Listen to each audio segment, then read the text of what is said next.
आदरणीय बंधुओं, माताओं व मेरी प्यारी बहनों, राधे राधे। आप सभी का हमारे YouTube चैनल जीवन की धारा पर बहुत बहुत स्वागत है। बंधुओं, आज हम इस वीडियो में भगवान भोलेनाथ व उनके भक्त की कथा सुनेंगे, जिसे भाव व श्रद्धा पूर्वक सुनने सुनाने से भगवान महादेव की कृपा प्राप्त होती है। कथा कहानी सुनने के बाद यदि आप हमारे चैनल पर नए हैं तो कृपया हमारे चैनल को सब्सक्राइब करें, बेल आइकन को प्रेस करें ताकि हमारी वीडियो की नोटिफिकेशन सबसे पहले आप तक पहुंचे। वीडियो को शेयर व लाइक भी जरूर करें। बंधु, सोमवार का दिन भगवान भोलेनाथ को समर्पित दिन है। इस दिन भगवान भोलेनाथ को प्रसन्न करने के लिए उनकी पूजा अर्चना कर उनसे संबंधित कथाओं का श्रवण विशेष रूप से करना चाहिए। तो आइए सुनते हैं आज की कथा, जो कि इस प्रकार है। कथा के अनुसार भगवान भोलेनाथ के एक भक्त थे, नाम था विद्यापति। विद्यापति भगवान भोलेनाथ के अनन्य भक्त थे। वह नित्य प्रति भगवान शिव के मंदिर जाते, उन्हें जल अर्पित करते। भक्त के भाव को देखकर एक दिन महादेव के मन में आया कि क्यों ना कुछ समय इस भक्त के साथ व्यतीत किया जाए। महादेव ने अपना रूप एक साधारण से व्यक्ति का बनाया और विद्यापति के द्वार पहुंचकर दरवाजा खटखटाया। भक्त ने द्वार खोला, सामने खड़े व्यक्ति से पूछा, कहिए क्या काम है।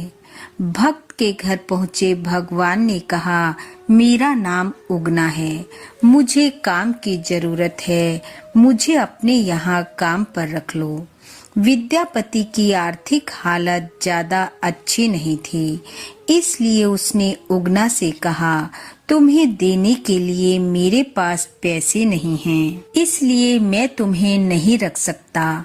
यह बातें घर के भीतर बैठी विद्यापति की पत्नी सुशीला सुन रही थी। उसने भी उगना को काम पर रखने के लिए कहा। कुछ देर की बातचीत के बाद यह तय हुआ कि उगना उनके छोटे मोटे काम कर देगा और बदले में वे उसे दोनों वक्त का भोजन दे दिया करेंगे। भगवान शिव तो भक्त के साथ रहना चाहते थे, उन्हें किसी और चीज की कोई आवश्यकता नहीं थी।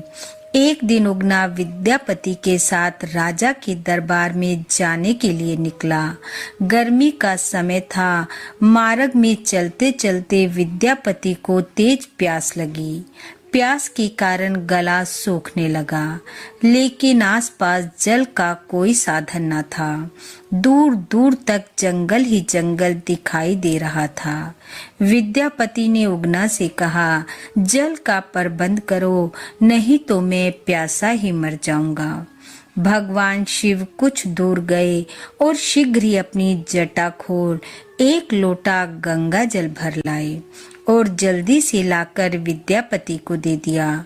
विद्यापति हैरान हुआ कि ये इतनी जल्दी जल कहाँ से ले आया, और जैसे ही विद्यापति ने जल पिया तो उसे जल बहुत ही शीतल, मीठा व ऐसा लगा जैसे गंगा जल हो। विद्यापति हैरान था कि ऐसा कैसे संभव है। विद्यापति को उगना पर संदेह हुआ और पूछा, अपना वास्तविक परिचय दो कि तुम कौन हो। जब उगना ना बोला तो विद्यापति ने शिव कहकर उगना के चरण पकड़ लिए और कहा, कृपया अपना वास्तविक परिचय दें। भक्त के प्रेम पूर्वक किए गए आग्रह को भगवान कैसे ठुकरा सकते थे। भगवान शिव ने विद्यापति को अपने वास्तविक स्वरूप के दर्शन कराते हुए कहा, पुत्र, मैं कुछ समय तुम्हारे साथ रहना चाहता हूँ, लेकिन ये बात अब तुम किसी को नहीं बतलाओगे। मैं कुछ समय तुम्हारे साथ व्यतीत करूंगा और फिर लौट जाऊंगा। विद्यापति को संसार के मालिक का सानिध्य मिल चुका था उन्होंने भगवान शिव की बात को स्वीकार कर लिया। एक दिन विद्यापति की पत्नी सुशीला ने उगना से कोई कार्य करने को कहा, लेकिन उगना वह कार्य ठीक से नहीं कर पाया, जिससे क्रोधित हो सुशीला चूल्हे की जलती हुई लकड़ी लेकर मारने को उगना के पीछे भागी। जैसे ही विद्यापति ने यह दृश्य देखा, वो जोर से बोला, ये क्या कर रही हो?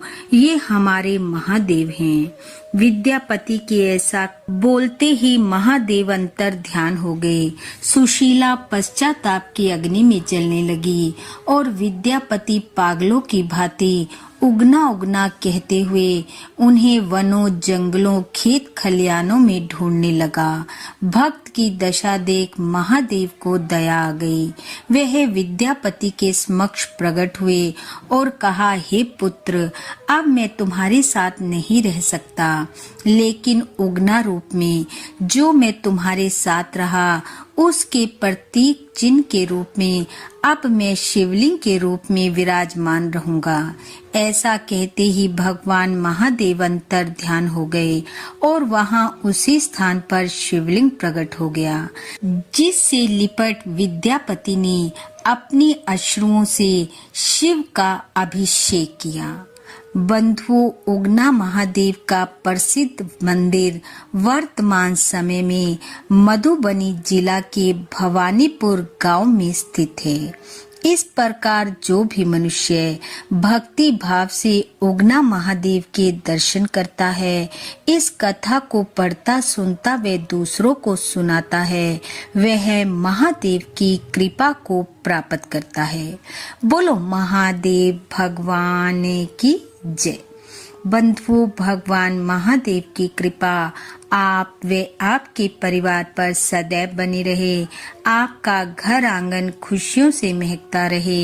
इन्हीं शुभकामनाओं के साथ आप सबका बहुत बहुत धन्यवाद। राधे राधे।